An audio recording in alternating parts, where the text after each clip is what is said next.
1971-এর মুক্তিযুদ্ধে ধর্ম কোনো কাজে লাগেনি। হিন্দু, মুসলিম, বৌদ্ধ, খ্রিস্টান সবাই মিলে সেই রক্তাক্ত মুক্তিযুদ্ধে আমরা অংশগ্রহণ করেছিলাম। সেখানে ইসলাম ধর্মের দোহাই দিয়ে যারা পাকিস্তানকে অখণ্ড রাখতে চেয়েছিল তাদের রাজনীতি ভুল প্রমাণিত হয়েছে এবং তারা সেই ভুলের মাসুল এখনো দিচ্ছে। আজকে বাংলাদেশে অনেক সমস্যা আছে বলেই বিএনপি একমাত্র রাজনৈতিক দল যাদের পক্ষ থেকে আজ থেকে 2 বছর আগে জাতির মুক্তি সনদ হিসাবে সংস্কার কর্মসূচি দেওয়া হয়েছিল। আজকে এই সরকারও সংস্কারের কথা বলছে। জুলাই আগস্ট বিপ্লবের ছোট্ট বন্ধুরা, শিক্ষার্থীরা, তারাও সংস্কারের কথা বলছেন।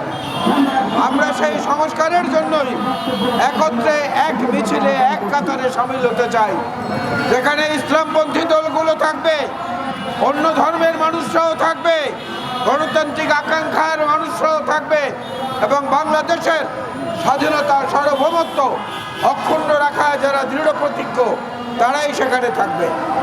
এখানে বিভাজন করার কোনো সুযোগ নেই। আগে নির্বাচন না আগে সংস্কার, এই কথা যারা বলেন তাদেরকে বলবো, সংস্কার হচ্ছে একটা অন্তহীন প্রক্রিয়া। যতদিন পৃথিবী থাকবে, দেশ থাকবে, ততদিন সংস্কার চালানো যাবে। কিন্তু দীর্ঘ 17-18 বছর ধরে বাংলাদেশের মানুষের যে প্রাণের আকাঙ্ক্ষা, ভোট কেন্দ্রে গিয়ে একটি ভোট দেয়া, সেটা পূরণ করতে আপত্তির কোথায়?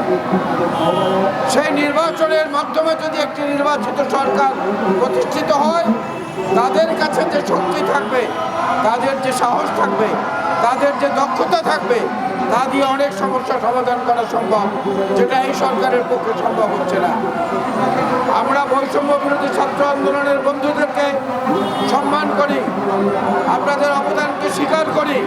একই সঙ্গে বলি, যারা অভিজ্ঞ, যারা দেশ পরিচালনা করেছে, তাদের কাছ থেকে পরামর্শ নেন, তাদের সহায়তা নেন।